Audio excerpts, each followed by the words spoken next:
Jane, congratulations. Today is the 1-year anniversary of your Fire Drill Fridays. It's changed a lot since you first started.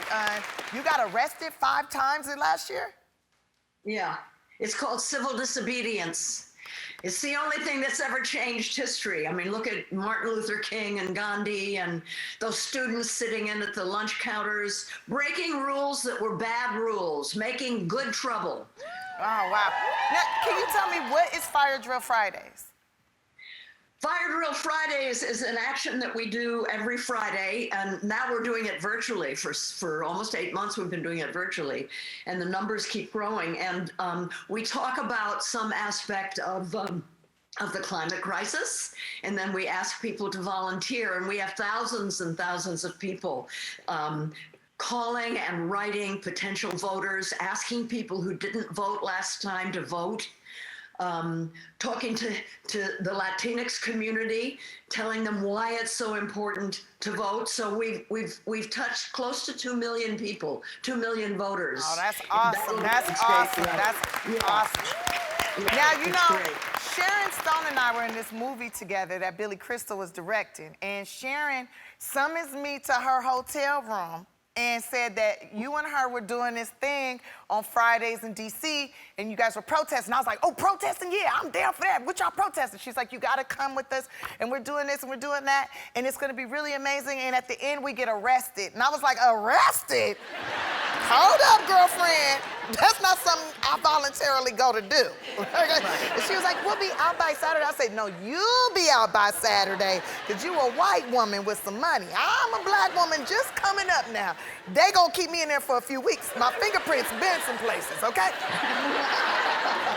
I had to let her know. Absolutely right. It was very different because I'm famous and white. Yes. Most of the people that got arrested with me, not all, there were some people of color and black people, many indigenous people that got arrested, but I understand the situation is very, very different. I understand that. Yeah. But it got people to notice, you know, it's like, she's 82 years old and she's getting arrested. Well, I can do that. Yeah. And people started coming from all over the country. It was so great. Wow. Oh yeah, that's the first time. I didn't know enough to tell them to put my hands behind me. That's how you know you white, see? Because they would have put your hands behind your back, your shoulder would have been messed up. They was like, it's Miss Fonda here from the front. Go ahead, darling. Recently, you brought back the Jane Fonda workout to try and get people to vote, but Exercise your right to vote. Yeah. But I think we both agree that local races are what's really important, right? Voting locally, like who's running locally, right?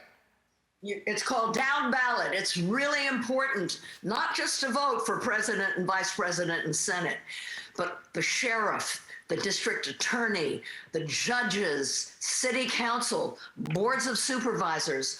All of those things are really critical because whatever's going in Washington, if you've got good people locally, you can make it. We can make it, and that's true for the climate crisis too. You know, who's ever in Washington, we have to try to make them do what's right.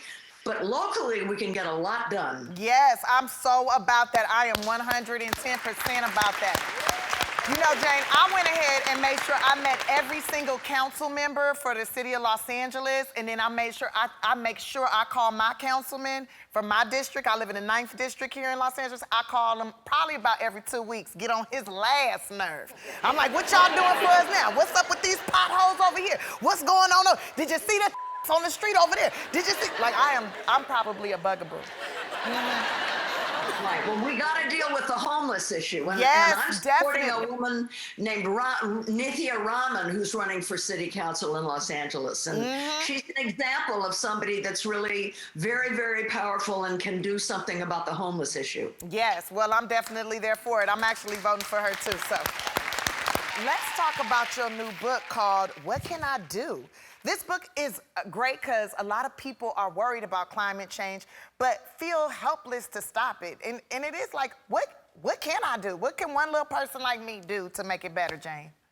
I'll tell you what to do. Go to firedrillfriday.com/vote.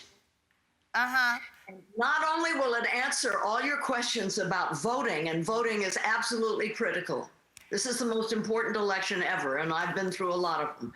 And it will also allow you to sign up as a volunteer. We have thousands of volunteers who are doing incredible things to make sure that the people who care about climate are going to vote, and they'll vote for the climate. So that's the most important thing you can do right now. firedrillfriday.com/vote.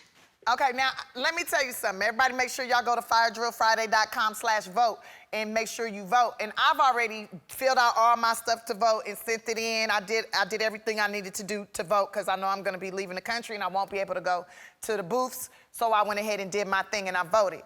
Now, in the book, you talk about the fact that communities of color are impacted by climate change more than most communities. And why is that? Well, for one thing, the fossil fuel industry and the fracking and the wells and the refineries and the incinerators are located in communities of color. Do you know what they're called? The fossil fuel industry calls them sacrifice zones. What? No, it's like, screw them, the people of color, we don't care. They assume that those people don't have power to complain when they start dying of cancer and heart attacks and things like that. Girl.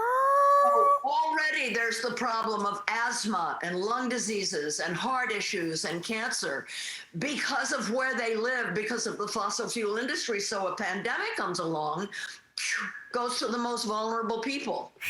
Girl, you just opened my eyes because where I live, there are oil wells and there are like there's all that stuff over there. Oh, honey, come and live with me. I don't want you living by an oil well. We're trying to force Gavin Newsom to create a health buffer of 2,500 feet between any oil well and home or church or school or playground. Maybe you can help me put pressure on him. I definitely am going to help you with that. Definitely, you'll be getting my help 110%, Jane. 110%. Here I come, Gavin Newsom. Get ready. Got me living in a sacrifice zone. I'm over here thinking I'm staying in my hood because I love it over there. This is where I grew up, and I didn't even know it was a sacrifice zone. Oh, my girl, don't, give me the strength. Now, I'm a big fan of Grace and Frankie, okay? Huge fan. And you guys had to stop filming last season because of COVID. Now, when do you go back to work? I need to know because I love this show. We go back end of January, I think, and we have about, we have a bunch more still to do. We only got about 4 of them done before COVID. You know, I kind of feel like maybe I forgot how to act. What? Well, I guess it's like riding a bike or sex. It comes right back, right? Exactly. Right. Comes right Okay. back to you. Don't you worry, girl. You're going to be right back up on there. And I know some handsome fellas if you're interested. We'll talk. Okay, One more okay. reason for you to come over for dinner. Yes. Now, Jane's book, What Can I Do, is available now everywhere books are sold. And today, you're all getting a copy of the book. Yes. We'll be back, guys. We'll be back.